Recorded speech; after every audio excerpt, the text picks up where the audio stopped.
Olha o meu. Bom dia, pessoal. Bem-vindos ao Diário de Bordo número 51. Resolvi mudar o ângulo de visão para ficar diferente. Vou tentar cruzar a perna aqui.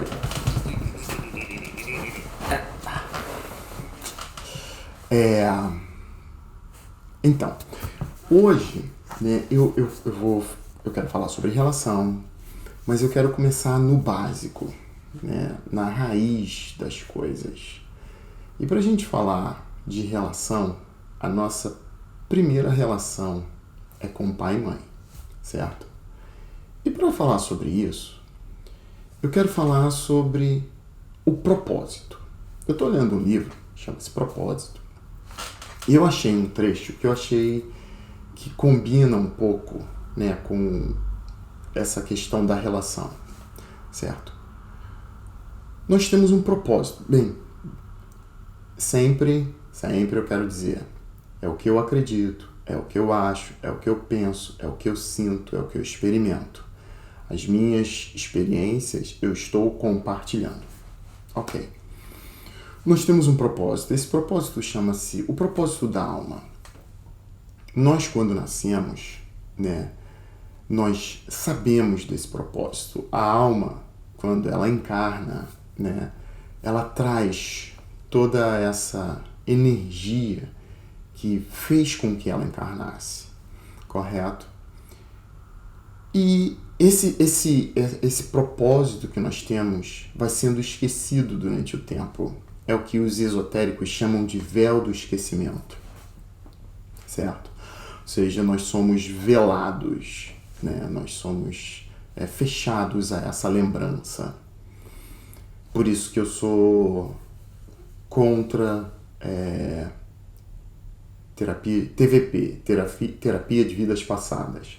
Eu lembro que uma pessoa, né, uma vez falou para mim, né, eu fiz terapias de vidas passadas, eu fiz terapia, eu voltei e eu estava num planeta e eu era isso, eu era aquilo outro.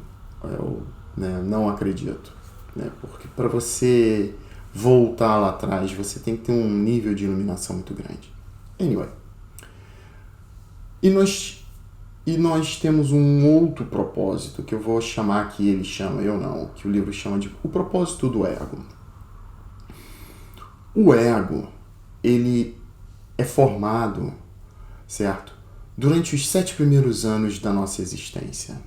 Esse contato, né, ele é estabelecido e formado pelos valores dos nossos pais. Ou seja, né, o que os nossos pais acreditam, as pessoas à volta, né, os tios, os parentes, as pessoas muito próximas daquela criança vão formar os primeiros valores e ensinar ou passar essa informação, essa programação para a mente daquela criança. A criança é pura, eu já falei isso num vídeo anterior, nós viemos a essa existência com HD limpo e começado a colocar a programação. Essa primeira programação é feita nos 7 primeiros anos, isso também é falado na psicologia. Dependendo das condições da família da criança, ou seja, né, o nível espiritual, o nível de conhecimento, as condições até financeiras, ela vai receber um certo input, correto?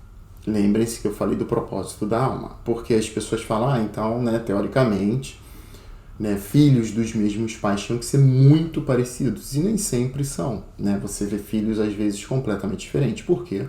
Porque o propósito de cada um, o que cada um traz, né, está lá dentro. Só que vai se perdendo, a gente esquece, vai ficando esquecido.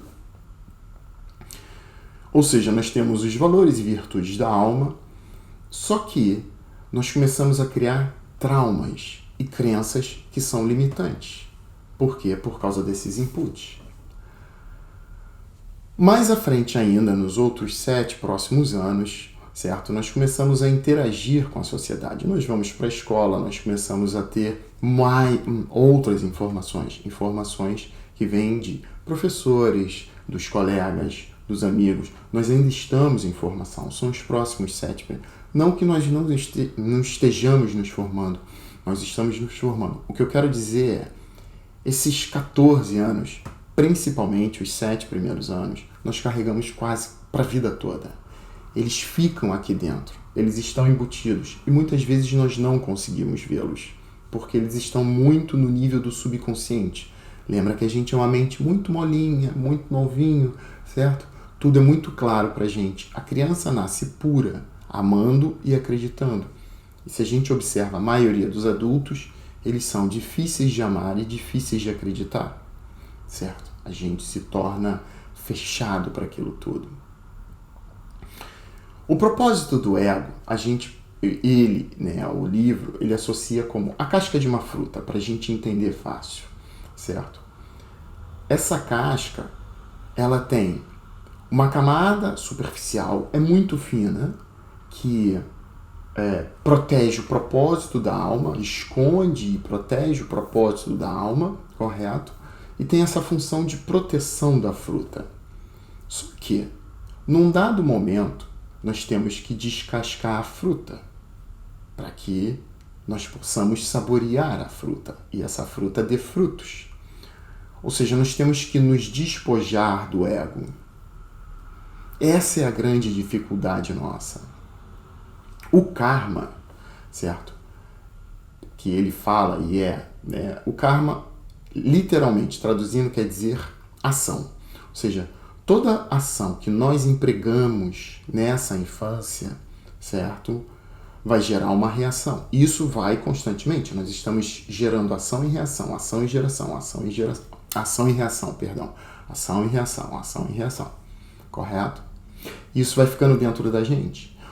O que nós estamos vivendo agora, muito provavelmente, se vocês olharem para trás, 2, 3, 4, 5, 10 anos, talvez no máximo 10 anos, não mais do que isso, é fruto do que nós fizemos lá atrás. A nossa situação presente está muito vinculada ao nosso passado. Quando nós começamos a nos despojar do ego, ou seja, servir mais, abrir mais, descascar mais, porque o ego, como pilar na sociedade, ele nos ajuda a nos manter aqui nessa sociedade. Mas vamos pensar, nossos pais, aí eu quero começar a falar dessa primeira relação. O nosso pai, filhos, pai tem desejo, pai tem medo, pai come, pai caga, pai toca punheta, pai tem tesão, pai tem tudo que vocês têm. Igual, igual, igual. E esses pais, nós, quando geramos os nossos filhos, e eu falo por mim porque tive filhos, a gente, quando programa esse input, se a gente não tem uma visão muito clara, se a gente não é muito esclarecido, se a gente não tem uma mente muito equilibrada, nós vamos gerar o quê? Pessoas com alguma doença. Ou seja, são miseráveis que estão gerando miseráveis. E não é porque queremos fazer isso. Meus pais não, eu vou programar o Luiz para que ele largue os filhos. Ele não faz isso. O seu pai, o meu pai, a sua mãe, a minha mãe, eles não vêm aqui com o propósito de vou destruir a vida do filho. Não.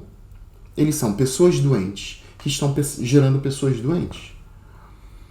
E todo o nosso propósito, primeiro, é encontrar isso. E esses karmas que são gerados pelos nossos pais e por nós mesmos, eles geram os primeiros karmas nos nossos primeiros 7 anos e depois nós começamos a gerar o nosso próprio karma. O nosso grande propósito é justamente desfazer do ego, correto? O que é difícil para a maioria das pessoas, para mim também, para a maioria das pessoas. Daí eu ter falado no vídeo de ontem, não chama ninguém de egoísta, não adianta. Não é esse o nosso propósito aqui. Nosso propósito é tentar nos ajudar, correto? E tentar fazer com que nos tornemos melhor. E a melhor forma, segundo o livro, segundo outros livros que eu já li também, de quebrar esse ego, desfazer, é através do amor. Ou seja, quando nós nos tornamos amorosos, amamos e nos doamos sem esperar receber, porque o ego quer receber de volta, ele quer competir, ele quer medir, ele quer ser melhor, ele quer se posicionar na vida, quando eu me dou, eu começo a descascar. Porque parece que eu estou me anulando. A partir do momento em que eu me dou, eu lembro, para encerrar, o de hoje, né? Eu vou continuar a falar sobre isso. Eu lembro que uma vez, como é que eu vou falar isso sem expor? Eu estava passando por um processo de separação, certo? E haviam pertences, certo? Em que eu fiquei tão possuído, eu queria tanto aquilo para mim que eu falei, eu quero aquilo para mim, eu vou pegar aquilo para mim, eu quero aquilo para mim. E uma pessoa, existem, né, pequenos anjos às vezes, né, que falam com a gente, falam, cara, abre mão, deixa ir, sabe, deixa. E eu consegui, sabe, ouvir e deixar ir. O que eu quero dizer é... então, por que eu tô falando isso? Lembrei. Pra eu ceder, parece que eu tava perdendo competição, sabe? E hoje, depois que eu consegui passar por todo esse processo, eu consigo ver que eu não perdi, certo? Eu ganhei. E principalmente eu ganhei uma coisa, paz. Paz, sabe? A gente veio pelado, careca, sem dente. A gente volta igual, sabe? Eu sei que é mais fácil falar do que fazer, mas, né, vamos sentar, vamos meditar, vamos conversar com pessoas. Ontem eu conversei com pessoas, foi maravilhoso, sabe? Né? Deixa aí, deixa aí, deixa aí. E tudo fica melhor, porque volta depois, né? Gente, a gente se vê amanhã. Já falei muito, eu tenho coisa pra fazer. Eu ando meio ocupado, porque eu tô atrasado. Eu tenho time. A gente se vê amanhã. Bom dia, namastê.